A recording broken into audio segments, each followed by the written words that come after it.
With some councils, they don't stick to their statutory timeframes. You cook your first deal, you'll never go again for most people.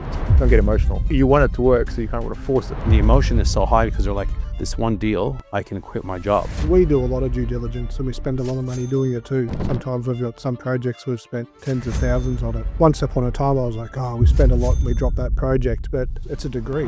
One of the main things I want people to understand is it takes money to make money. Engineers just add costs and delays to projects. Most developers underestimate civil costs by at least 30%. Possibly true.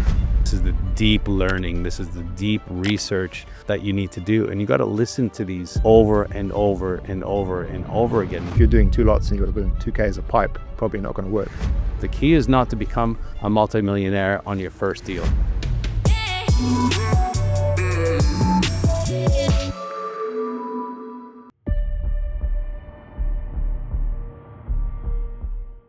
Hey guys, welcome to another episode of the Unemployable podcast. Today, we actually have Shannon and Carson's personal civil engineer here today, Jason Webster from Legend Consultants. How are you, Jason? Hey, good news, thanks. Yeah, good. Jason is the director of Legend Consultants, and he wears multiple hats as a civil engineer and project manager. He's based on the Gold Coast, and they specialize in offering civil engineering, project management, and traffic engineering services tailored to property development in Queensland and northern New South Wales. They've got about 40 years of combined experience within their whole team. And what I love about this is Shannon and Carson, right? Most people would hold their cards close to their chest and not tell anyone who their consultants are. But this is how much these guys want to help people, that they're bringing their own personal consultants onto these podcasts and talking about their projects and how their consultants that they personally use on their projects can help everyone else that's listening. So I just want to say to Carson and Shannon, thank you very much for bringing Jason on, and thank you, Jason, for accepting to be on the podcast. Well, thanks for having me. Took a couple offers. Yeah, I heard it's what wasn't as easy as what you thought, but I mean, civil engineering is a heavy topic, right? And we're going to try and make it as exciting as possible on a podcast because there's a lot of in-depth information. And we're going to start off what Shannon wanted to do off camera, as it said, I want to start off by asking a very stupid question. So, Shannon, what's the stupid question? Oh, well, put me on the spot. It's very glaring, and it's one of the main questions we always get asked from everyone when doing a feasibility. So how much does it cost to develop a lot? Just a single... Stupid question, stupid answer. Next question, please. No, well, just to give you an answer to the question, it's dependent on the size of development, scalable efficiency, and economy of scale. So it would vary quite a lot. Yeah. It's like wrong answer. Wrong answer. It's like it's highly variable. That's the trouble with it. How do I put that in my FISO? It's the golden answer that everyone wants, right? What is my block worth? How much does it cost to build? And then working out the number in between. But let's start off, Jason. When I first met you, you have a very interesting accent, and you were talking off camera a little bit about your history. So tell us a little bit about your history and how you've ended up in a very successful consulting company in the civil engineering and traffic space. Oh, just going back, maybe not too far, but I was originally born in Zimbabwe. Lived there till I was 11. Moved to South Africa when that was 89, and then we moved from South Africa to New Zealand in 95, or December 94, beginning of 95. Then went back between New Zealand and South Africa a couple of times in my early university first employment days. That was always a complicated thing with employers. Why do you keep changing employment? But I was actually changing locations a few times. And then December 2018, we moved to New Zealand. Just before I did that, I was actually running my own consultancy there in South Africa for just shy of 3 years as well. And then came to Australia, living on the Gold Coast. Started a couple of other consultancy firms here, or working with a couple of consultancy firms. Ended up being the first one I worked at, ended up being made redundant during COVID. All those issues. Last project manager in, first project manager out, sort of thing, I suppose. Went to 2 others, but in the process of doing that, what turned out to be a bit of a shock at the time, because that had never happened to me. Some of the clients that I'd worked with at that first consultancy contacted me when I moved to the next one. I handed everything over, spent a lot of time doing it. In fact, that consultancy wanted me thought I was going to just give them the middle finger and walk out when they told me they were going to make me redundant. I said, well, we've got projects that you are managing for you. It's not only your reputation, it's my reputation. I've got to hand these over so that the projects keep going. Did that with them for a month. They seemed surprised about it, and they were happy that we did that. They all handed over successfully. And then shortly after I started at the next one, literally the day I started at 9 o'clock in the morning, I got a phone call from one of the previous clients that said, oh, we're waiting for you to start the next one. I want a free proposal because we want to work with you. We work with the person, not the consultancy. I was like, oh, that's interesting. So did all that. Ended up moving again about 3 months later, because that particular place I ended up wasn't working for me personally. When I moved again, they decided to follow me again and stayed there for a little over a year. And what I was bringing to the table, I didn't think was quite recognized. So what I realized is that if clients want to work with me, I like to work efficiently. I like to be responsive. That's something they appreciated. Civil engineering, civil engineers do civil engineering. So you can pick a civil engineer. They're going to give you the services if they're registered and professional. They appreciated the efficiency and the responsiveness. So then I went on my own, and the ones that had followed me from the first consultancy kind of just kept doing that, and I still work with them to this day, which says what it says for itself. And from there, in the process of starting our own thing, met Shannon and Carson, a couple of others as well, who've been repeat clients. For me, that's probably the biggest measure of success, if you get repeat clients. That hasn't been without its mistakes. I mean, you start your own consultancy in a foreign country, you learn a lot in the process. So that's essentially where I am today, and it's just been growing and growing and getting more and more scary. Yeah, it's a business, eh? Like, sometimes it's scary when you first start and take that step, but at the end of the day, people buy off people, and people buy off people that they trust. And I'll tell you one thing: Shannon and Carson speak very, very highly of you off of camera. I don't know if they'll speak as highly of you on camera, but they probably speak more highly of you because they want you to tell them at the end of I should have paid them something. Yeah, they want you to tell them at the end of the pod how much a block of land, that question on how much it actually costs. But Jason, most people think of civil engineers as guys in high vis helmets and high vis shirts pushing dirt around, right? But what really is the role of a civil engineer in land development for the people that don't know? Because as soon as you say something and then engineer, it sounds like a very, very important high level role. So what does a civil engineer actually do in the land development space? And break it right down for the viewers that might not understand it. We basically give you the ground on which the rest of your development is built on. So from the ground down is where we design. What you see at the surface is the finished product of our work, and half of it is buried. It'll be the water supply, sewer drainage, stormwater. Your roads, you'll see a beautiful surface and the curves, but you won't necessarily see the subsoil drains, the pavement layers, any geotechnical or earthworks that's going on underneath that. We don't do geotechnical engineering, but they will inform what we do for that, to build up that road so that it lasts for whatever the traffic loading is, whatever the class of road is. Sometimes retaining, obviously I mentioned earthworks, and you end up with a finished surface. And that's where we get to, and then you start to get into your structural and everybody else that goes up from there.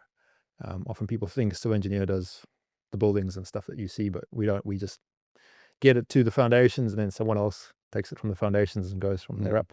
Hey guys, if property development is your goal, we've got a series that'll walk you through the core principles of property development. It's called Find, Fund, Develop. We've taken 4 of the most valuable lessons from our most recent Find, Fund, Develop event and turn them into a practical step-by-step series. You learn how to find quality development site deals, understand feasibilities, how to actually structure funding, and execute your own project successfully. We break down real examples using real processes and practical insights you can actually apply. If you're serious about getting into property development, this honestly is the place to start. Head to www.unemployableproperty.com.au/FFD or check the link in the description. Now let's get back to the show.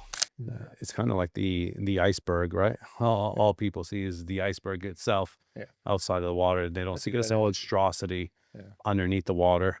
And it's the same thing like in the foundations of built form. Everyone sees, this beautiful building, but they don't see the 6 levels underneath and then levels under that again Yeah. of all the civil engineering that makes things happen. Like I went to New York City, and all I thought about is like there's a world right underneath this surface that people will have no idea and will actually never see.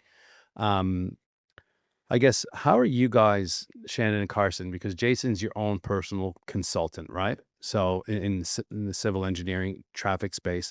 So how are you working with Jason on a daily basis at the moment? So let's go through, I think it would be great in regards to breaking down a most recent project, or maybe one that's live right now with Jason, and take us through that process for people that don't understand. So if we were talking to a 12-year-old and teaching them this process, how do you guys work together?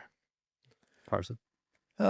So, well, most recent site, when I'm looking at a new project, I'll go to Jason for our layouts. So you've got an option. You can go to a surveyor, or you can go to an engineer. I like to go to Jason because I think he's considering a few more things than the surveyor is, because he's thinking about the topography a little bit more. Like retaining is going to affect where we might put the driveway and bits and pieces. Obviously sewer, water. He's probably got a deeper understanding than just, the surveyor might be slightly more accurate when it comes to the square meters, and we can get the surveyor to finalize his plans. But for first look, I get Jason to actually do like an initial subdivision layout. Like the one we did recently was, we were going to do 6 lots, and we've ended up doing units because it's a medium density site, but we wanted to know multiple exit strategies. Hey Jace, can I get 5, 6 or 7 lots on this? I said, get as many as you can. Give me a quick look at what it could look like with the topography, and he'll scratch a bit of a layout for us, which then can formulate what I'm putting into my feasibility. So obviously in conjunction with the town planner, we're looking at what the minimum lot size is. We give that information to Jason, and then he can start put a first scratch of a plan together. And then from there, I've got Shannon in my team where I can help cost things. But if Shannon wasn't in our team, I'd use Jason to then give me we had an 8-lot subdivision we did in Jacobs Well, and I said, Jason, what is it going to cost to build this thing? I've got a joint venture party here. Can you put an indicative just on this kind of scratch up plan? I'll pay you to put an initial cost estimate for me together. I know it's only rough, this isn't final, but just to give us an idea, because when you're starting out, the question Shannon asked before is how much per lot? The answer is, the correct is actually is, it depends. So at least Jason can then go out and, indicatively price this up, which gives me a bit of confidence to then put into my feasibility to then, inform the offer. So I guess we've got a bit of goodwill with Jason's. These, so we get a few favors in that sense, but, you've got to pay your engineers to do those things. They're trading time for money. So it's money well spent to actually get that done. So that's a small part of what Jason does, because we construct as well and take it all the way through. Do you want to add to that, Shan?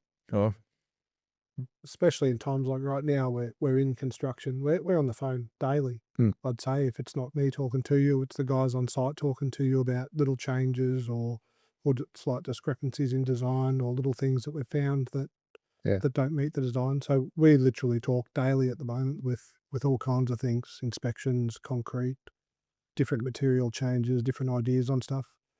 But like you said before, when you're going through design, an engineer is looking at it at a much more detailed level, and they're trying to work out. A surveyor might look at it and just go, we can definitely fit those blocks on, and these are the size of the blocks. But an engineer's going to sit there and go, well, the gradient needs to be 20% for that driveway, so that block might sit up there, but how are you going to get access to it? So that's what Jason does right from the get-go. It's a much better, much more thought out outcome, much better process. So One thing I didn't know, what the very first subdivision I was looking at, thankfully it was DA approved, and luckily for me, I said when I first started hanging out with Shannon, I said, how do we know how to cost this thing? He goes, do they have a BOQ? And I was like, what the heck's a BOQ? He's like, it's a bill of quantities. Ask the agent if you can get your hands on it. And thankfully they had actually done one. So the bill of quantities is basically it's just a shopping list of what's required for the project. Yeah, that's right. How much dirt, how much concrete, how much pipe. Yeah, and we had that indicative number, which gave me confidence when I was doing my first subdivision to actually make an offer, because I was like, oh, so I said to my joint venture party at the time, look, here's the bill of quantities. This is what it's indicatively going to cost, So the engineer can do that for you. Like I said, you can do it up front as a bit of an estimate, but once the detailed design's done, they can give you a lot more accurate, costings. Yeah, that initial one is what I call a quantum. So you'll have a layout, you can measure the length of the roads, you can measure indicatively the length of water, sewer, stormwater. You know where things are going to drain to. Water goes downhill, so your sewers and stormwater is the lowest point, water's going to come in from wherever.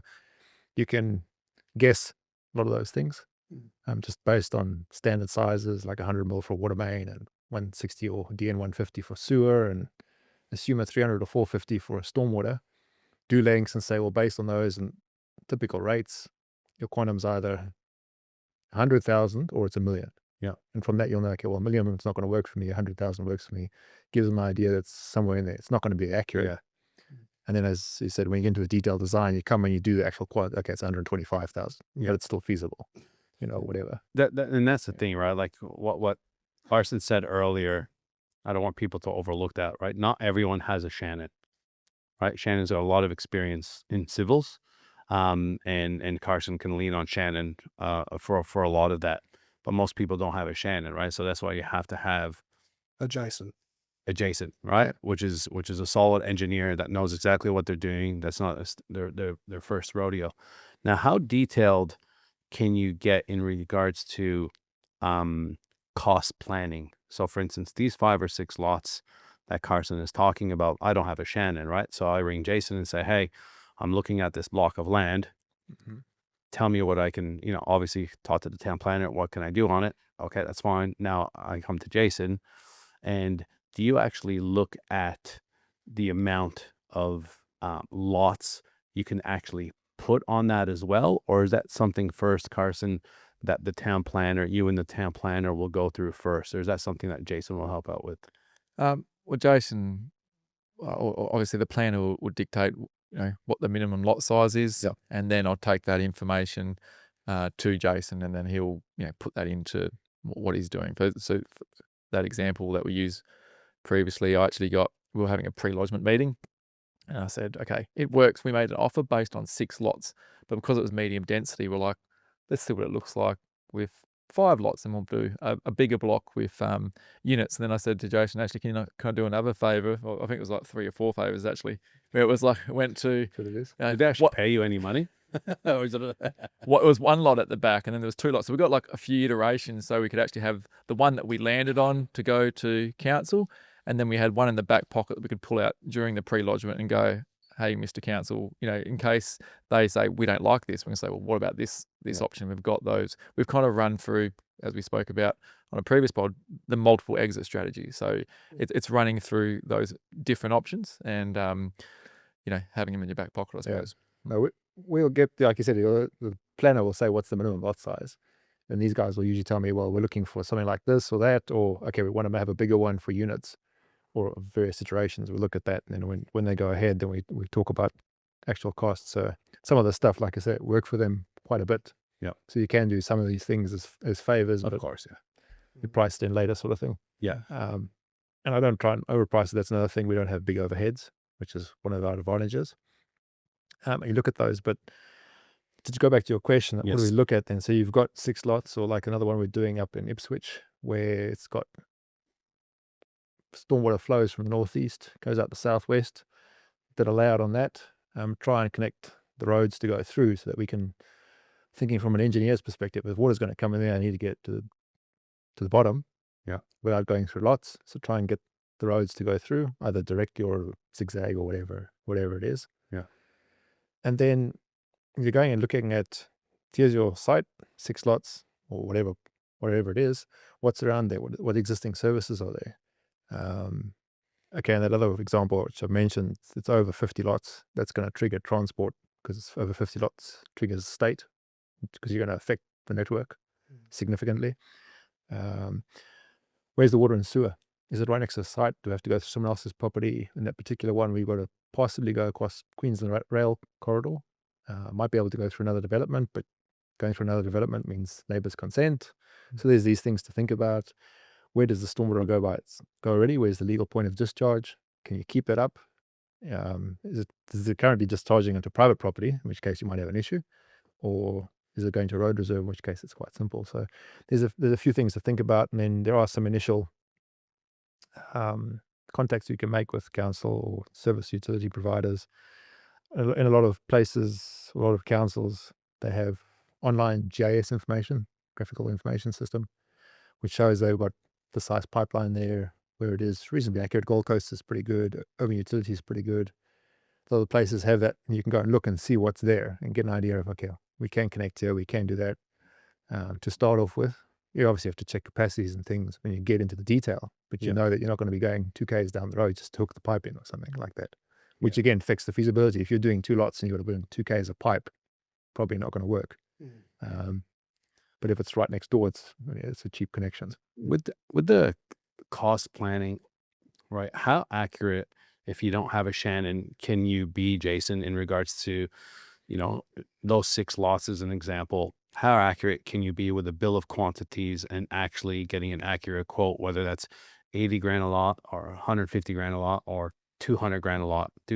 What I'm trying to get to is, does the puck stop with you, or then do I have to take your information and then do I then have to ring a Shannon or a civil's earthworks company to then go, hey guys, I need a quote on these works, and then contact, a plumbing and drainage company going, hey, I need a quote on this? Or is that something that you guys do in-house? We take our rates from current and previous projects. So we'll take an average for a pipeline. So when we do that prelim estimate or bill of quantities, we'll say you've got water pipeline, the length is 100 meters, looking at similar size pipe and similar size area on another contract, taking all the detailed items and work out a per meter rate for that size pipeline. And then we'll apply that to just a single line item, preliminary estimate. Same with sewer, stormwater, square meterage of roads, assuming the geotech doesn't change anything considerably. I would say our estimates at the prelim stage are probably 80 to 90% correct. Okay. Because you don't have council's input, and you don't know if the capacity is an issue on the water, and you might just say, okay, I'm going to stick in a 50 mil or 100 mil main. They come back and say, no, it's a 150. Actually had that today. Got a services advice notice from Urban Utilities, specific development. We can connect either side. This particular block's got roads either side. It's got Urban Utilities mains either side, but it's a multi-level. One side's a 100 mil main, the other side's a 150 mil main. We say we could connect either side. It's dependent on fire services as to what they want, because they go on the street address. They want the booster cabinet to be where the street address is. And so option 2 comes off the back end, if I can say that. It's a 100 mil main, but because the multi-level, 100 mil main needs to be upgraded to 180 mil PE main. That goes all the way back up the road and around the corner. We connect the other side. It's already a DI 150 main. Don't need to require upgrade. So I actually had the chat with the project manager just before I came here. Well, we're connecting that side. Save upgrading the entire main. We just do a connection across the road. So something like that will just change it. If we were just only going off the one side and we had no other option, we'd now have to upgrade that main to probably about 300-400 meters. Which nobody was thinking about to start off with. So to elaborate a little bit more on Eric's question, if I want to shore up your numbers, and we're still prelim days, would you go to an estimator of some sort, or would you go pay a civil contractor to just firm up those numbers? If I wanted peace of mind that your numbers were in the ballpark, where can we go to get the next level of due diligence, if you like? You could try another civil engineer. You could try a contractor. Some contractors, if you've worked with them, or they're keen to get work, sometimes they'll price things for you as well. I know a couple that have offered to do that. I haven't used their services yet. That's a good way to do it, because they'll also have current rates. That'd probably bring it up to more like 90%. Can you be engaged as a project manager to take it out to tender and get fixed prices or get prices for the project? Yeah, we've done that a few times. Get prices. That's you. When you get to that level, then you're at your detail. So I presume the quoting point we're talking now is prelim before you've actually got a detailed design. But when you've got a detailed design, then you've got a detailed schedule, quantities, contract document, everything. You can go out to tenderers, and I would suggest at any time at least 3. It gives you a good scope across the range. And if they're all in the same ballpark, then at least you've got a good idea that at least they're market related. These days, it's been quite variable even in that aspect as well. A little bit of gouging going on. They can be, well, they can sometimes be same level contractor, same sort of size, turnover, and one will just be an outlier, but they're busy. So their price it's at double the price. Yeah, we said this on another pod earlier today. It's just some of the prices that are coming back for these type of things. We don't go out and price a lot of stuff. Everything we pricing is usually quarry products, materials. They're major suppliers, so there's not a huge variance. You're dealing with big public listed companies. So Concreters and stuff, has there been some variances there though? yeah, true. Some of the concreters we contract out to, there's been some big variances there. Yeah. Mostly they're big suppliers and not much change. One of the main things I want people to understand is it takes money to make money, right? Like we're talking preliminary due diligence phase. So a lot of you guys might not have the relationship like Shannon and Carson have with Jason. And the relationship really means they've spent money with Jason before. They continue to do work with Jason. They pay on time. And Jason knows that Shannon and Carson are going to continue to spend money with Jason because they're going to continue to buy land. And most likely they're going to buy bigger and bigger projects. What I want people to understand is you are not Shannon and Carson. Some of you guys are, some of you guys aren't. And if you're not, you have to be willing to spend the money in this DD phase, right? In this preliminary phase, and you might not be buying the block, right? So how much, for instance, those 6 blocks, right? As an example, for someone that's listening to this, we've already discussed what a town planner would cost and whatnot. For a civil engineer to go, okay, Jason, I want you to give me a price, right? Give or take, roughly. This isn't, so I can hold you over the barrel and guarantee a price or anything like that. It's just so people can get an understanding. I'm looking at a $1.5 million block of land. I want to put 6 lots on it as an example. And I want to engage you for your services to tell me exactly what I can do on this site. And I want to get my build costs for that site for my FISO within 80 to 90% without engaging you as a project manager to then go and get every single quote.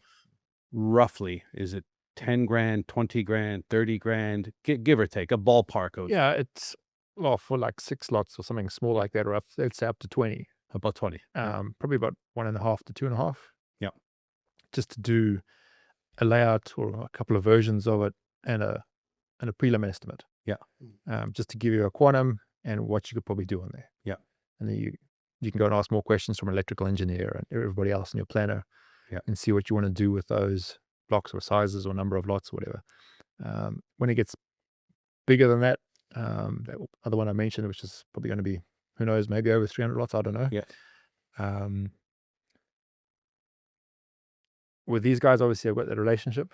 Of course. We turn into something that we haven't actually priced that. I've done that. No. But just an if it was understanding somebody for people. fresh out that calls me, I don't know them from a bar of soap, I might Yeah. say, okay, well, let me think about this. It's going to take me a couple of days. Yeah.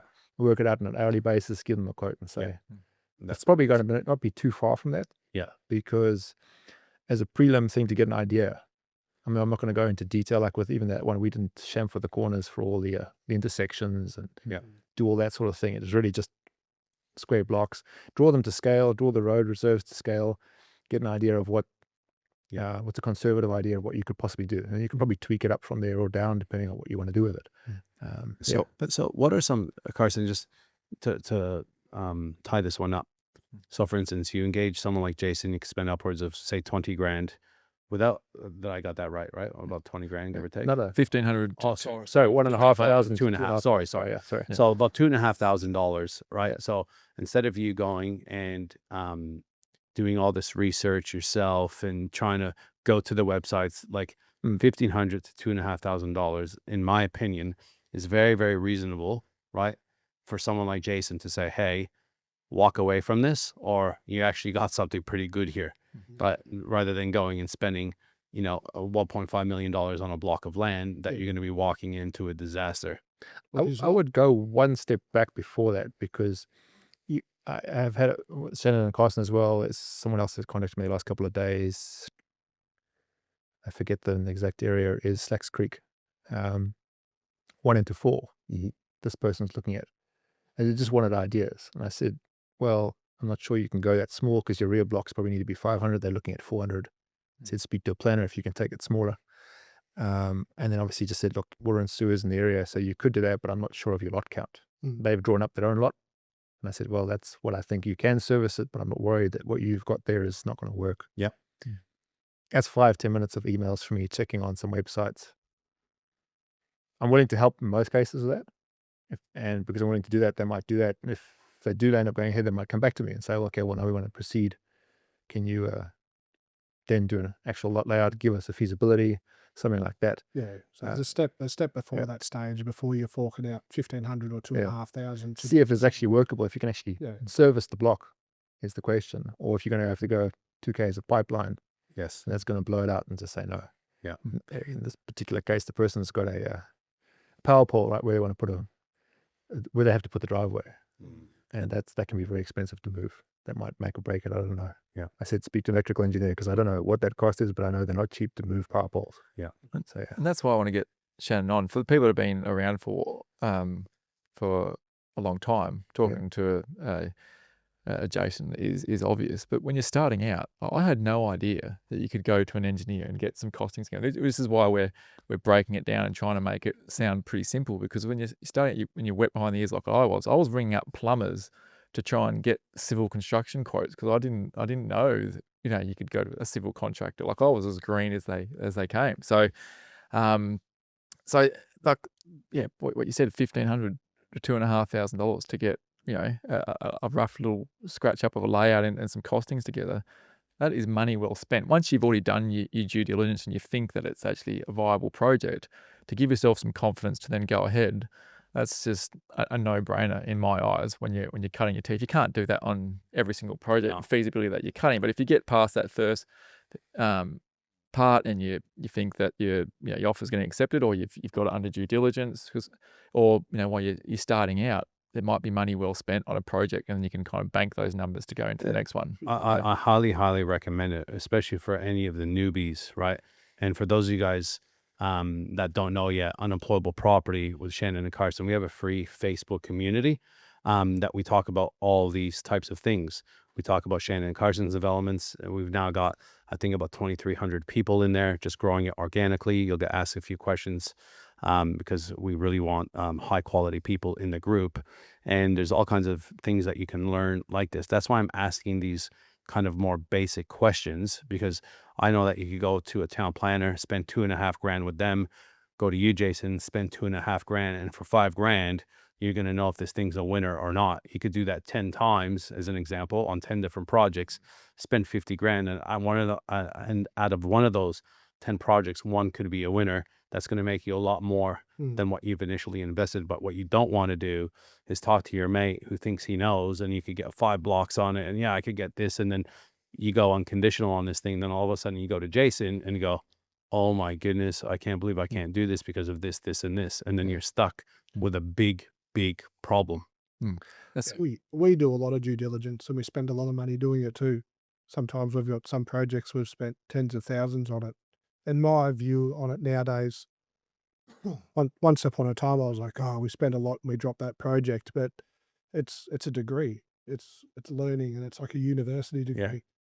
And you're only going to get better and better, and you're going to save more money. And then in future, you don't make the same mistake twice. Correct. If there's something that you've learned along that way, and you've paid Jason his $1,500, and he pulls a rabbit out of a hat of something really stupid you should have looked at, you don't ever forget that one. Terry. On that due diligence piece as well, Jason, probably the other big things that you pick up, you mentioned it before, lawful point of discharge. Can you kind of run through what that is, how that can potentially kill a deal, and then go into like the flooding side of things as well, and overland flow? So more on the water side of things. What are deal killers in a development, and what do you need to, explain the no worsening downstream in bits and pieces? So just the big ticket items that you need to get right, I suppose, when you're doing your DD. Can't recall the lawful point of discharge specific definition, but basically each side's going to flow downhill. Water goes downhill. And if your lawful point of discharge is into a public system, then you've got to either get neighborhood consent or ensure that you control the discharge from your site, that it matches the pre-development flow rates. or reduces them, that it creates no increased flow effect to the neighbor downstream. And we're talking about water, rain. We're not Rainwater, talking yeah. sewage right now. We're just talking about rainwater. Stormwater, yeah. Stormwater. So that's essentially it. If you've got a public system downstream, you've got a right to connect to that. You'll connect into either a curb adapter, the curb line, or the council stormwater system, or a river. Those would be your typical public sort of legal points of discharge. Obviously, rivers and waterways have their own issues with banks and buffers and things like that, but that's just talking strictly stormwater and point of discharge. With all of them, even with the legal point of discharge that's a public system, you've got to make sure that these days your runoff isn't exceeding what it was before you developed, because they're managing the flow, because downstream is going to have a knock-on effect if everybody just keeps increasing their runoff. You end up flooding someone's block, something like that. So that's essentially where that no worsening effect, as Carson mentions there, which then gets into your flooding. Obviously, when you get to the lower areas, you've got sites that have flood mapping on them. A lot of the councils have their flood mapping online. You can check it before you even get the site. A rule of thumb, which always makes me nervous, if the site's got flood mapping across the whole thing, probably not going to be a great one to go with. If it's got a part of it, 50% or less, there's probably a good chance of getting some sort of balance in there. Maybe even increasing the area that's not flooded, because you could do this. A lot of councils will allow you to cut to full as long as the volume of flood water that you had on your site before you developed, you can maintain that volume after development. And that's just if the water is just backwater. If you've got flowing through the site, like a waterway or a creek, you've got to make sure that with whatever earthworks changes you're doing there are not changing the velocity, the depth, or the hazard downstream. Then you'll have to do a hydraulic impact assessment. So some sites, like you get these little single lot developments along the canals in Gold Coast, most of them will be flood storage balance. There are some we'll end up with doing a hydraulic impact assessment, especially getting a bit bigger, having more of an effect. Yeah, I'm doing one right now with the flood storage on the main river, so I understand all about that, and that could change construction and costs. Like I have another one on the Gold Coast in another area, and it's in a flood area, and the build type, needs to be so far off the ground. The garage obviously could be on ground, but then you're gonna have 2 or 3 steps going into your property, and it changes the design, it changes the level of construction, which obviously increase costs. And the reason I say rule of thumb, if it's generally got it over the entire site, you can get some cut and full balance. You could obviously have an elevated structure. The other thing that's changed recently is all the new developments are requiring disability access. That becomes a bit more difficult if you're going to do on stilts or elevated structure, because then you need a ramp to get up there. It has other effects. So where I see it completely, the flood mapping over the entire site, there's been 1 or 2 we managed to get to work, because they've got some topography, so you can do. But where the site is near level and the flooding is over the entire site, most of the time hasn't worked out. Sewer's obviously another big one, like the one in Ipswich, the 300 plus lot you're working on for us at the moment. One of the things, like you mentioned before, we either have to connect through the neighbour's property, which I haven't even done yet, because I'm still trying to tie up this. Like we're just in DD, we're just waiting to tie this up. So I know that's one option. I've got to, like I said, go through a old decommissioned railway line and get permission for them. But I know my worst case scenario is that I can put in a sewer pump, because obviously poo doesn't go uphill, and get it back up the top and around. And that, because of the economy of scale of the development, the cost of putting that sewer pump makes sense. So I know worst case scenario, we're still good. For some developments, the sewer pump kills the deal. So I know that, because I've said to Jason, I said, what's a rough sewer pump cost? That was one of the questions that I put on. I've got it written down somewhere. I was like, okay, well, that's going to work. I'll wash that out over those lots. It makes sense. So it's understanding those big ticket items. So, your stormwater, your sewer, your flooding, and your topography is the other thing, because retaining walls will kill a project. And I've seen retaining walls crucify a lot of developers that just have not priced that correctly at all.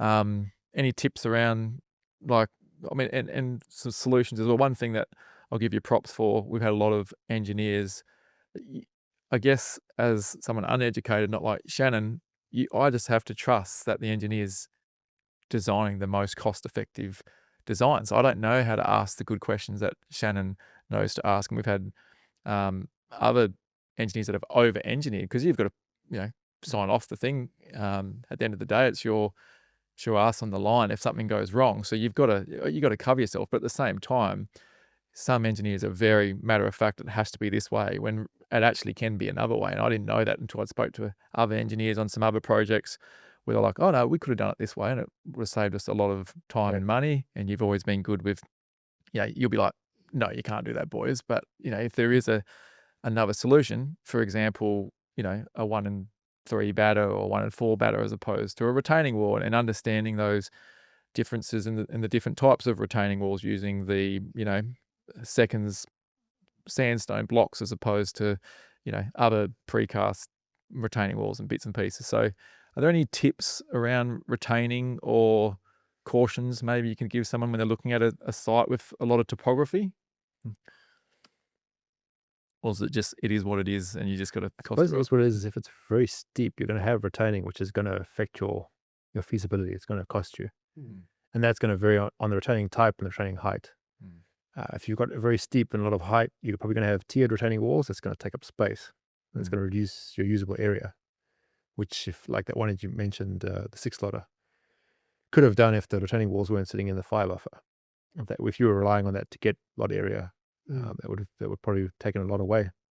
And that tiered retaining wall is going to have a 1 meter space between the tiers. So depending on the height, you're going to lose 1 meter every tier, because you have 1 meter at the top, 1 meter the next one. You've already lost 2 meters off the edge of your property, as opposed to just your typical 1.5 meter offset from the back or something.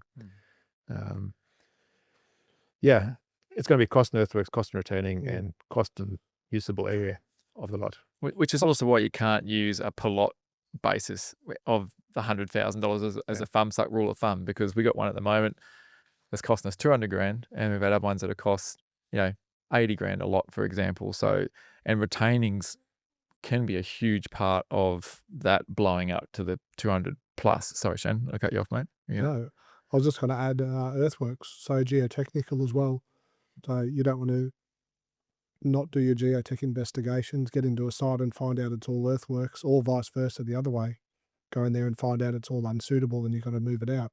Go and find out that it's solid granite. Yeah. From anything 300 mil below. And that happens. One of the large projects on the Gold Coast at the moment, the largest, is blasting everything. They don't have a choice. It should have been a quarry. Well, that's the thing. I mean, if you've got steep topography, you could land up with retaining walls, which blows out your earthworks and your retaining wall costs. Or you could have a flood affected site and your earthworks goes up because you now need to lift all the pallets above. And it's not because of the geotech. It's because of flooding that you're doing earthworks. So again, as to why those costs change a lot. And this is why you need those due diligence periods, right? Like what Shannon and Carson are doing is they're looking for sites with issues. That's their expertise. They're not just lining up for a site that's perfect, nice and flat, that they're bidding with 15 other developers on. They're looking at stuff that other developers are looking at, going too hard basket. So here's Shannon and Carson coming in, obviously with a lot of Shannon's expertise on that civil side would help, right? Obviously, I know Carson, you would have learned a lot over the years, but having that, right?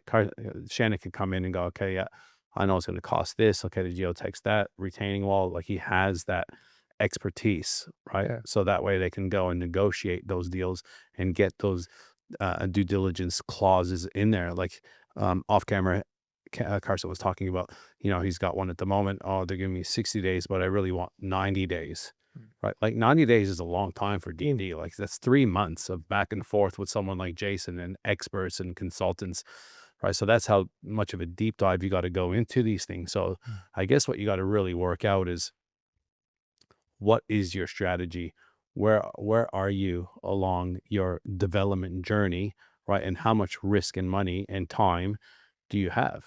Right? Because if you're just throwing money at something, it doesn't mean it's going to work, right? And you got to reduce the risk by obviously allowing for these DD periods. And I know that these guys look at a lot of different sites that they don't buy. And I feel like for anyone that's watching this, that's fairly new, or I've only done 1 or 2, don't get too excited. As soon as you see a lot of land, because I'm even getting in that because I do more built form. Yeah. But now I just rang not every agent, but a lot of agents that I know, and it's like, if you have any land of any kind, let me know. Yeah. Because the first thing I'm doing is flicking it to these guys. Yeah. Right. But I even find myself, I flicked them one last week. I'm like, shit, I think this is a good one. This guy just sent it to me, Facebook Messenger. Hey, this fell over. Yeah. Would you be interested? And I'm like, I can even feel myself getting excited. Yeah. And then he's like, not dead in the water because this, and this. He didn't have to ring Jason. He already knew. From his experience. And that comes with experience. But Yeah. let me tell you, the experience comes from spending money And making mistakes. and losing money, right? Because I know that at the same time, a lot of these initial projects that they didn't make anywhere near what they actually thought. But basically, that's like having a paid education, in my opinion.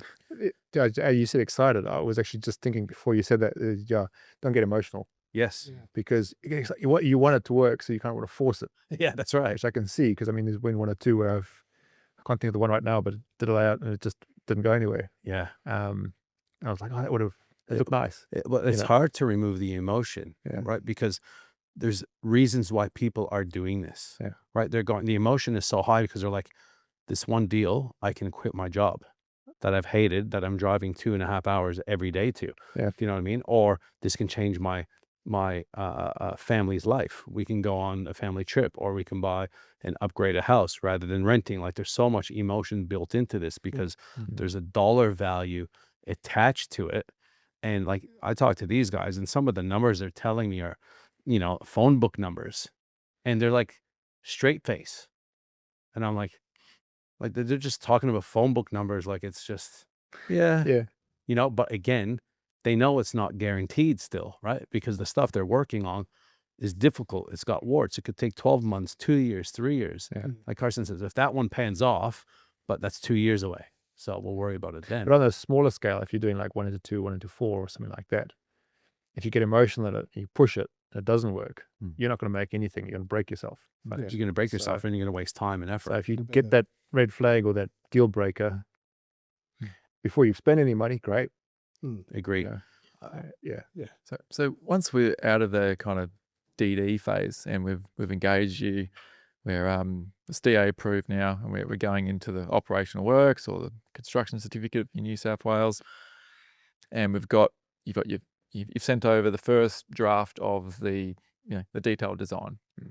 At that point, once again, once upon a time, I would have just accepted that. If you want to get someone to offer an opinion on, better design or more cost-effective ways to do something, and once again, if for our coaching clients, they've got Shannon to offer those suggestions. But for other people, is getting another engineer to peer review it, or are we going back to a civil contractor or someone else to, for someone that's starting out and they're nervous about, making sure that their engineer, they've never used this engineer before. What do you think's the best way? Is it the peer review, or would you go to a civil contractor to offer their views? If you've gone if you're at the operational works or construction certificate level, you've gone past your DA, you're pretty much getting your approval for your construction at that stage. So you've got a detailed design. You probably got some contractors in mind, and probably one you prefer. You'll get 3, and they'll be one of the 3, I would imagine. I would approach them and say, look, as part of this, you're going to price it anyway. You'd have to keep that confidential. You don't want to share that with any of the other contractors, because that would just ruin things. But get them to have a look at it and say, look, do you see anything practical things that might be fixing on here, and can you give us a price for it? Then you could speak to your engineer. Maybe you adopt those changes, or he comes back and says, well, actually, I did think of that. That's why I did this. Because the contractor might not know that whole process of whatever they went through. And then sometimes it's a good question to ask, but it's a no-go. Sometimes it's like, oh, yeah, we didn't think about that. That's a better idea. Change it, and then submit it for approval. He's already given you an initial price. When you tender it, you go back to him. He's already built his price. Doesn't have to. The time that he would have spent in tendering is kind of already spent. So he's just making some minor adjustments and sends it back to you, while the other ones are pricing it up. That's what it is. And if those other ones come back with any queries or similar changes, you can say, well, we already thought of that. Just price what we've given you, please. Yeah. Shannon, do you have some, there's a couple, I know there's multiple times you've looked at design, whether it be Maudsley or other projects. What are things that you look for in the design where there could be some potential cost savings or suggestions that you might make? Where do you see the biggest wins sometimes? A lot of times it's hard for Jason as well because he's working between building something that's going to last forever, but it might conflict with how you actually build it, make it very expensive to build. So there might be a different way of building the same thing, and there's some efficiencies and a better way to construct something, but slightly different. So that's most of the time where we're working, or build it out of a different product, which we do a lot. Jason's good at it. He's always looking for cost savings in build and in better efficiencies. Like he knows we like to do stuff out of sandstone walls because they're quite easy to construct, materials readily available, and you're not down to one or two suppliers or people that can actually build that. And then a lot of it comes down to earthworks, shaping. We do a lot of acreage. I don't like doing drainage or pipelines, so in acreage, you can steer back across and put in a lot of swale drains with easements over them, which I enjoy doing. It's a better outcome. I think it looks better in a lot of open spaces instead of having pipes and pits under the ground everywhere. And Jason's good at designing that as well. So earthworks, there's lots of little things you can do.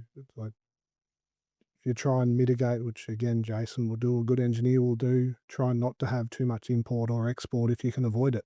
Yeah. Not bring extra dirt in just to change if it's not needed. Try and design around it and have a cut fill balance on site. Yeah. So that's all stuff that you look at. It's full first principle. Yeah, we generally try. I think most engineers will do that, try and do a cut full balance, but sometimes you've just got site conditions that force you otherwise. The existing soil is not suitable, or your flood level means you've got to lift it up, and you can't just make dirt on site. You've got to import to do that. I think you touched on a good point before, where between DA level going to OpWorks or CC and having a BOQ and an initial design, because they are fairly detailed nowadays. Yeah. There's probably a good point there, especially if you've got relationships with civil contractors, that you can have early engagement from a contractor and start talking about efficiencies in design. Yeah. Where you can sharpen them up. So if I was not me and doing subdivisions, that's what I'd be doing with an engineer, is getting early engagement from a contractor saying this project's coming up. And they'll appreciate it as well. Like sometimes they may or may not want to be paid a tender fee to price it up. Might cost $1,000. Yeah, $2,000. Yeah, depends how busy they are. Yeah, if you're going to go to them for tender, they're going to do it anyway. They probably would, in most cases, do it for free. Don't you do tender with them, and you obviously don't share that information with anybody else. Yeah. Because that's their... But again, it's building that relationship, right? Like at the end of the day, if Jason is recommending, a construction consultant as an example, and it's Shannon and Carson, well, one of the first things Jason's going to say, this is one of my good clients, and I've done 5 projects with them, and I know that I got about another 5 in the pipeline. Yeah. So straight away, right, you got to sell it, you got to frame it, and that's the thing, is really understanding why you're doing this and framing it, right? Like when you're sitting down with Jason, don't just ring Jason and say, hey, I'm Bob, I'm looking at this site, this site, can you help me out? Hey, I've been following Shannon and Carson for quite some time. I seen that you were on the podcast. I'm just reaching out to you because, I'm one of the clients, part of Unemployable. Like you got to frame yourself. So that way Jason's like, okay, well, these guys are going to know kind of what they're doing if they're being guided by someone like Carson and Shannon as an example, right? So again, it's really, really framing yourself at the same time. Do some of that initial due diligence yourself. It's available online. That's my next question. Yeah. So what would you recommend to a new developer, right? Rather than just contacting you green in regards to doing their own DD, what would you recommend them doing before they come and see you? So when you're saying just go online and go on websites, they're there. You don't have to give away every secret if you don't want to, but what are the top 3, 4, 5 websites that you would recommend, and what do each of those websites do?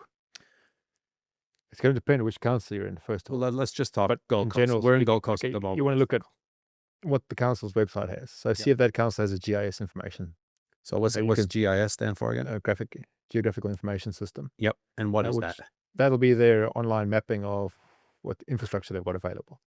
If you go on Gold Coast one, for example, it'll show water, sewer, stormwater. Very much in what looks like a Google Maps sort of format. Yeah, well, it's just You pipes can and click on lines. it and it'll even give you the size. Sometimes it'll give you the invert or the depth or something. So what's that website for the Gold Coast as an example? Oh yeah, that's not... or just type in Gold Coast City Council GIS system. Yeah, GIS mapping. GIS mapping. Yeah, so you can do that with each council. Gold Coast has got that. Logan City doesn't really have that. If you go to some of the places like Ipswich or Brisbane, they'll have stormwater, for example, but then their water and sewer, they fall in the Queensland Urban Utilities mapping. So you can go to Queensland Urban Utilities GIS mapping and look at there. So you can pick up the sewer and water there, and between the two websites, you can see, okay, there's my water and sewer, here's my stormwater. Gold Coast has got it all in one. How about will those show easements as well? Possibly, for example, on the Gold Coast one, the easements will show up in like a yellow hatch across the pipelines. Yeah. And how about for slope topography? Like if people are looking at, because it's hard to tell sometimes from a real commercial ad or, realestate.com ad going, oh, that's a good block of land. Meanwhile, it's on a 45-degree angle, right? You can get LiDAR available.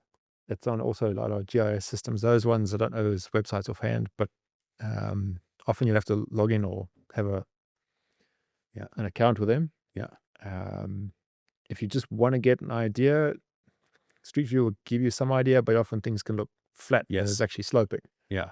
And you go to the intersections around a site, and then you can see what the roads are doing relative to each other, and if there's something across the houses on the next street, because you might look at this one and it looks flat, but the back of the street next to it goes down, so you get an idea the block goes down. Or like Gold Coast City Mapping is like such a great interactive site. I still learn things every time I'm on that thing, all the different filters and overlays.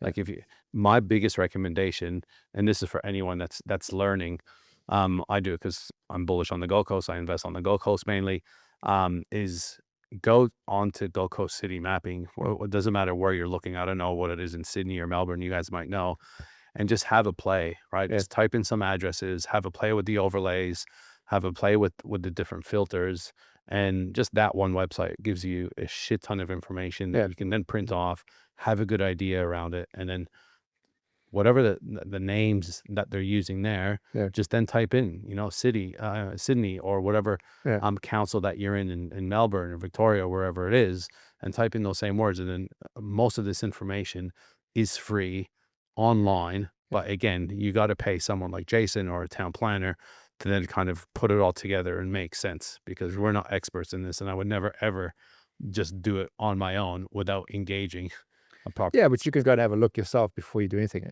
Has the site got services around it? And then you say, okay, it's got services. Then you can speak to me or someone else about, what do you think if I put 3 here? Another way to see, for example, block slope is if you just street view, which again, obviously you can't tell much from street view. Everything looks flat.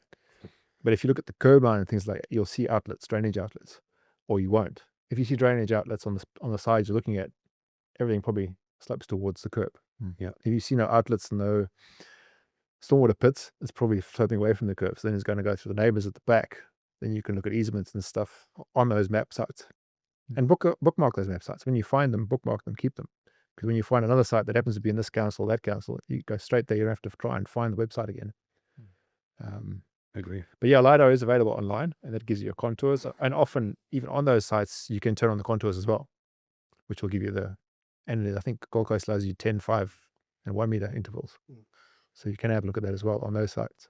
Thank you. What's the most expensive, I guess, mistake that you see developers make over and over again? Is there anything that really sticks out to you, or is there just a range of different things? What's a couple of things that people should look out for? I suppose what would be electrical coordination. What was it? Sorry? Electrical Infrastructure coordination. Like I said, there's one particular one that's happened the last couple of days, got a power pole right there. If she wasn't looking at it now, she'd find out later that got to move the pole, and they're not cheap. I think you guys didn't do one. I'm not sure if it was you that did one for $80,000 or something to move just one power pole, which is ridiculous. I mean, if it costs you $80,000 per block at the bottom end, and the pole alone requires you $80,000 to move, then we've got an example of that. Our Mawson site, we ended up selling it as a DA approved site. We had to do pre-works. We had to do design for the electrical for the project. Then we had to pay another $8,000 for the pre-works design, because we had to move a pole to the other side of the road, and that was like a couple $100,000 to move one pole. We've had other ones where we've just had to, the lines were too low. We've had to actually strain them so you could actually, because you got a minimum height to drive underneath. and it was one big block. And these 2 poles over here, you could get underneath, but we want to put lots over here now, and it was too low. And Shannon picked that up. I didn't pick that up, and that was like an extra 30-40 grand. But there's a big variance. Like electricals, I had a friend of ours who's got a childcare, and they didn't know they had to upgrade the pad mount transformer. Once again, another $150,000 that they didn't put in their feasibility. So it is one that gets missed a lot. And I had a friend of mine that just had a whole site DA approved and operational works approved. They didn't even spoken to the electrical engineer. He's like, I'm ready to go. I was like, and then he rings me up. He's like, oh crap, I haven't done anything about electrical. What do I do? So, and as Jason knows, we get them designing with the electrical guys up front, because sometimes there's impacts on where you're, with where you put in the sewer to where the power goes. So I'm like, I'll make sure they're talking along the way. Sometimes, all the time. Yeah, your water meters and your pillars. Yeah, obviously you got to be different boundaries or offset from each other, which affects. Sometimes you can't put them in compliant spacing. So, and this is why, like, when people look at what Shannon and Carson do, and there's lots of inspiration, a lot of motivation, right? But you need to understand it, right? You need to educate yourself around it. It's not just, turning 1 into 2 and 2 into 4 and these types of things. But as you grow, you need to get very, very good understanding around what this actually means, right? When you're a land developer, because it's very, very different than just going and building a house or building a duplex and these types of things. Because the amount of risk, in my opinion, that's involved is quite high when you don't know what you're looking at.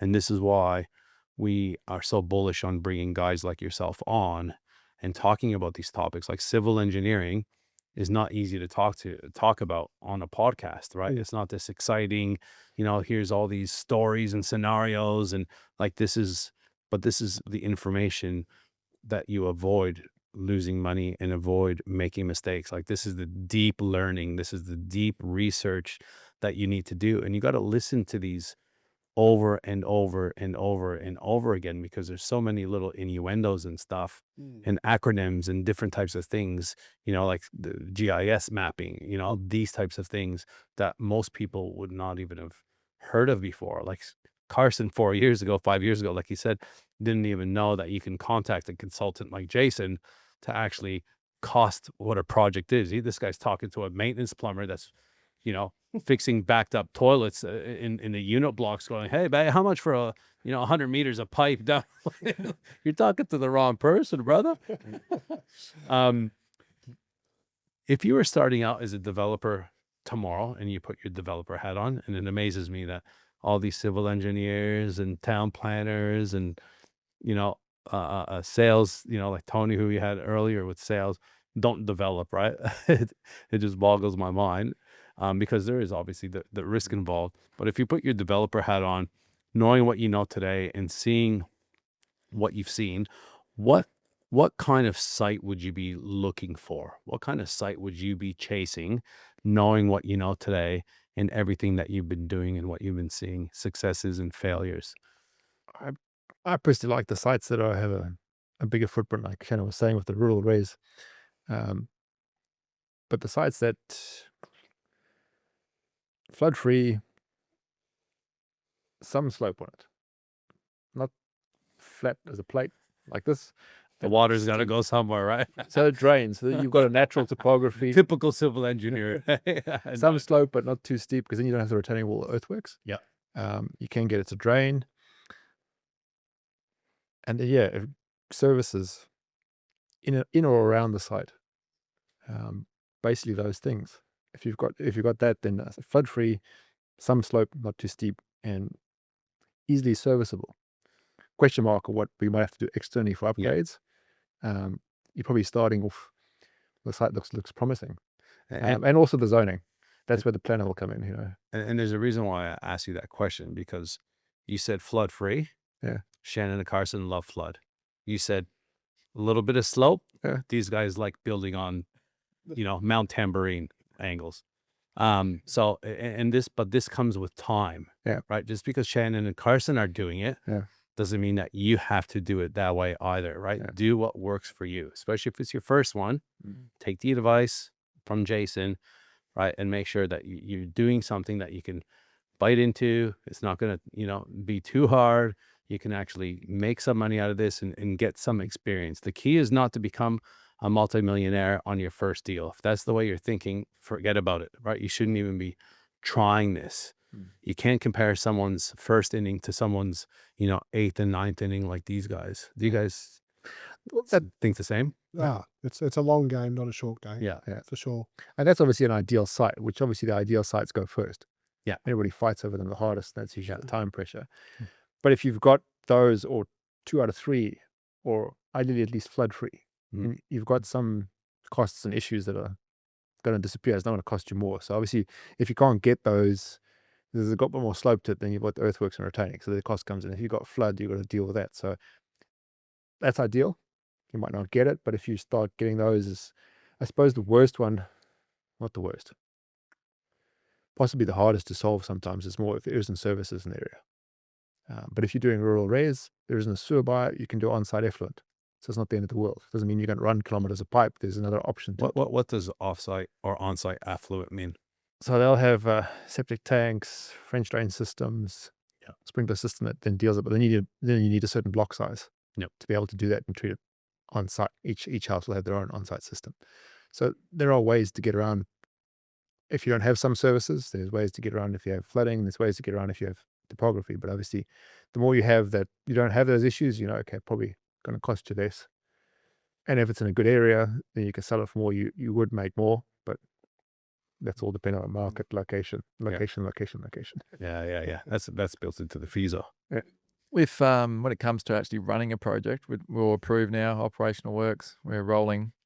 An engineer as opposed to a project manager to oversee, what's the pros and cons there, and where's the crossover? And do you need a project manager if you're engaging an engineer to essentially fulfill the same role?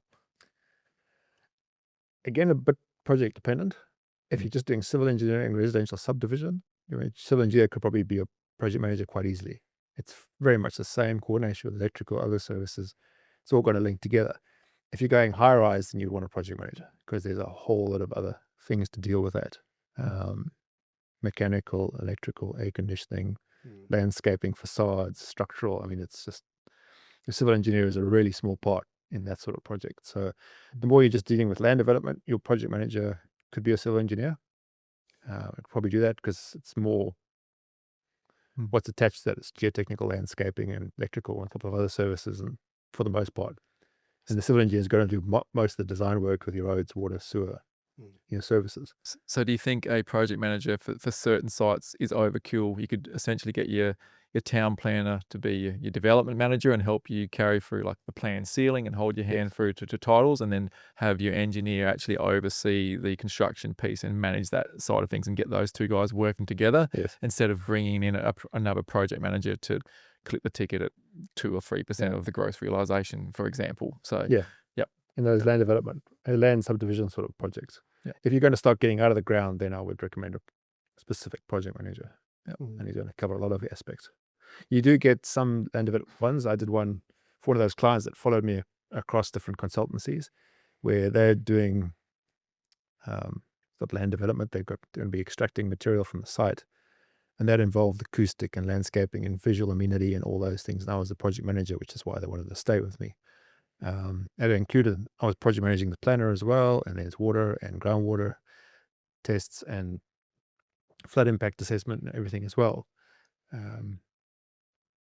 So you can have multiple aspects, but again, that was all at ground level, if I can put it that way. But once you start getting out of the ground, I wouldn't project manage something that gets into the build, the structure. I think that's good for people to note that, though, because you don't have to be, when you're a developer, you don't have to try and do all of the roles. You can just shadow your development manager and project manager, understand those pieces, and maybe 1 or 2 projects in, then start to fulfill some of those roles. If it's really simple when you're happy to manage and make sure those conditions are fulfilled, great. But if you want that extra insurance policy, it's not that expensive to get someone to, project manage or get your town planner to be that development manager. And obviously project managers are amazing for the right project, but it's a nice little insurance policy, especially if you're time poor, because subdivisions are an amazing strategy if you are time poor. But if you don't have the time to manage those little bits, then, get those guys to help you out. That's what they're there for. That's the thing I love about subdivisions. There's an expert for every single area, and for every gap that you have, you can employ someone to fill that gap. And that's and our job as developers is to know who to employ and when. That's essentially the game. Yeah, sometimes with some of the projects we've done, in a manner of speaking, being project manager, because we'll then subconsult some of those. Like we include traffic engineering, we do water and sewer capacity assessments. We might use a subby for that as well. And one or two other things, I've even had one developer who said, well, you need a geotechnical engineer. And he just said, well, can you just do it through you? So things like that. So you can get them to project manage and have subbies. Some people charge an admin fee for that, depending on the size of it. We do or don't.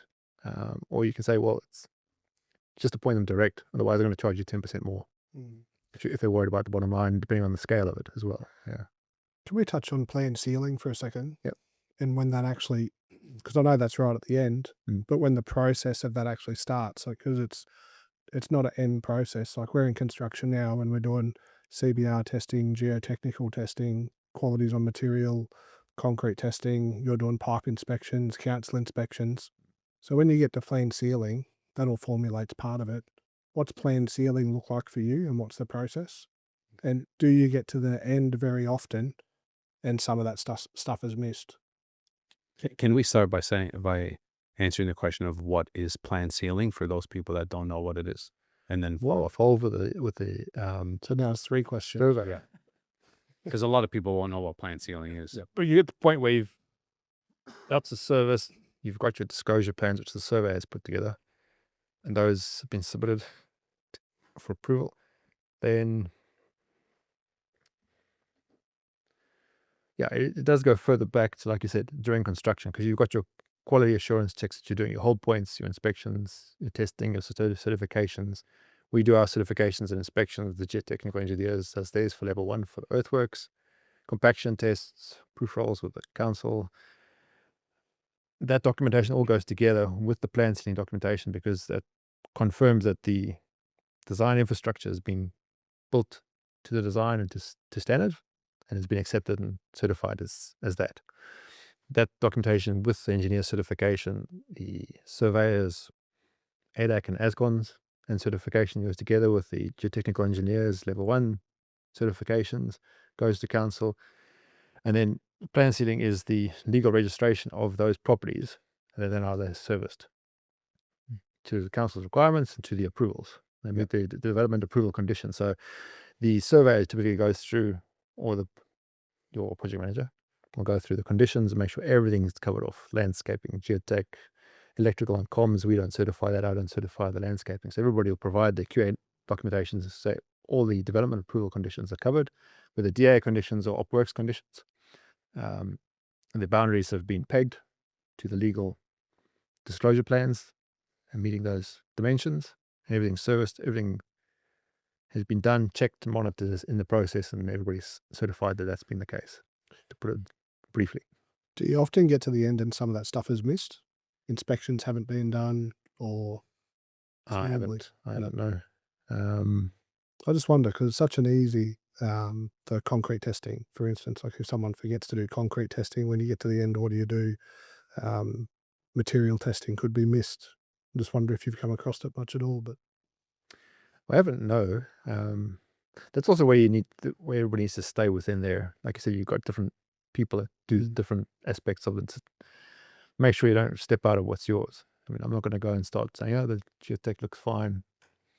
Then you wouldn't be asking the geotech for the level 1. You get to the end, oh, you said it was fine, but the geotech needs to do the level 1 or something stupid like that.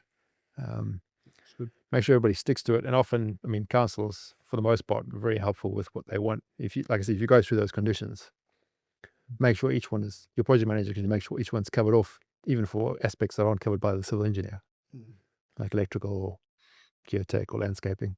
Yeah. Yeah, it's such an important part to get that plan ceiling right, because we've got a couple of times where, we now get our surveyor to go through and give us, the checklist of exactly everything that needs to be done, because you get to the end and you're missing one report. Whoops, you got to go back and it takes 60 days and you're fully geared on your loan. It hurts big time. So Especially if they didn't check a concrete pipe that's already been, the bitumen's down, curbs are in, and all of a sudden you got to check something. Well, one of the big ones is electrical certificate of supply. So we always bond it, and we always get that up front now. But if you get to the end and you're waiting for Energex to do their part and sign off on the electrical and give that final certificate, you can be sitting there for a long time. Yeah. 100%. We don't do the plan setting application, so I wouldn't claim to know the full process of it. Yeah. You're a huge part in the quality side of it, though, because you're making sure the job's built and conforming to. Yeah. But everything that's buried other than electrical and comms is Yeah. to the conditions and the standards. Yeah. What you do is make sure we don't fall into a sinkhole. So does the geotechnical engineer as well, yeah.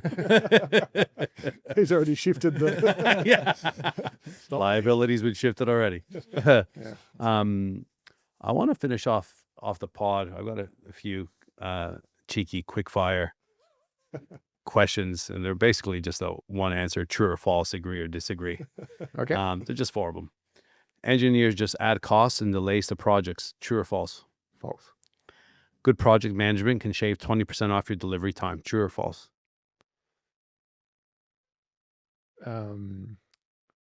Respectively true. Yeah. It depends on the project side.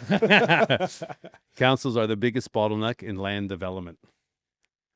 One of the biggest bottlenecks in land development. I don't know. I've got generally good relationship with the council. I wouldn't say necessarily. There are some that can be slow. Approval process is the biggest bottleneck in land It's development. more approval. Once you get into it, then the officers can be pretty much onto it. But getting that approval sometimes with some councils, Yeah. they don't stick to their statutory timeframes. Yeah. And you can just be chasing a ghost until finally somebody starts processing it. Yeah. I think Jason meant to say disagree. No, thank you. Yeah. And I got one more for him too when you're okay. done. Last one I have is most developers underestimate civil costs by at least 30%. True or false? Possibly true. Shannon? What's the average cost to develop a block? I'll tell you later. Depends. Jason, thank you very much for coming on. How can people get in contact with you or your company? What's the best way of getting in contact with Legend Consultants? Probably by email or calling in. But if I could just reiterate one thing, do that online due diligence yourself. Yeah. If we do help, like I get requests and stuff from time to time from different people, and you can tell some people are fishing. They're at that due diligence phase where they could have just looked themselves. Correct. And we like to be pretty responsive. Yeah. And if we're going to have 100 people that are just fishing. Yeah, no. One big thing I'll make clear for everybody, anyone that's listening to this, right? Jason obviously is very busy. He's good at what he does. And Shannon and Carson want to make sure that he picks up their calls and not 100 other calls.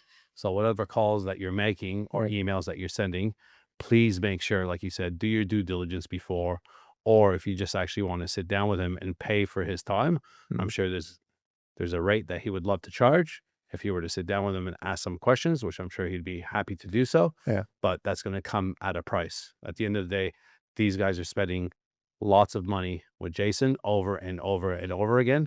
So when they want to call and ask a question, obviously they're most likely not going to be on the ticket, and I don't blame them because obviously they're valued clients. You guys aren't that yet, so treat it with respect, please. But if you want to contact Legend Consultants, go to their website, contact them. Their email details are on there. Mobile number, office number is on there as well. And I had a look at it this morning, and you could find out a little bit more of what they do with the traffic stuff and the project management side of things. But again, my biggest recommendation, go to, the Gold Coast city mapping website, have a play with that for a fair few hours and wrap your head around that first before you do anything. And just make sure you give Jason the respect that he deserves, because he's a very high level civil engineer doing some good stuff. So Jason, I just want to say thank you very much for coming on today. Wasn't as bad as what you thought. No, it was really good. Actually, I could just add one thing to that. One thing I like to do is I hate it when I call someone and I can't get through and they don't respond. Yeah. So if people do contact me, if I don't take it, I'm busy with something on a meeting or on a call, and I try to call back within a day with everybody or respond via email. So if people do contact me and I haven't come back to you immediately, that's generally why. Yeah. Yeah. No problem. But Do you want to add anything, Carson, Shannon? Yeah, that's great. Thanks for coming on, mate. Much appreciated. Like Eric said before, like we can get just developers on here and I make $100,000, $1 million, and those stories are great. But getting into the weeds of people like Jason is actually where the rubber hits the road in this game. And it might be boring, but for the people that actually want to get into this game, this will save your butt. You know, if you can understand some of this stuff, especially initially, because if you cook your first deal, you'll never go again for most people. So, you know, understanding these critical parts, like Jason is one of our core, probably 2 people in our team that we, you know, lean on so much. So, so mate, I appreciate you coming in. It's been good. thank you. Honestly, the second person must be the turtle catcher. I assume it. that story is for another time. But guys, please like, subscribe, share, comment what you like. The best thing that you guys can do is subscribe, believe it or not, but there's like 75 or 80% of the viewers that watch our show continuously are not subscribed to the channel. If you press that subscribe button, it'll help us get more guests, better guests. We're now reaching out to international guests as well on the Unemployable podcast, and we have some big names that are being booked in, and we want to get bigger and bigger names, but we can't do that unless you guys subscribed. So hope you guys enjoyed this podcast, and we will see you guys on the next one. Thanks, guys. Thank you for watching that episode of Unemployable. It was an absolute pleasure having you along for the ride. If you'd like to watch another episode, simply click here, but make sure before you go, subscribe to the channel.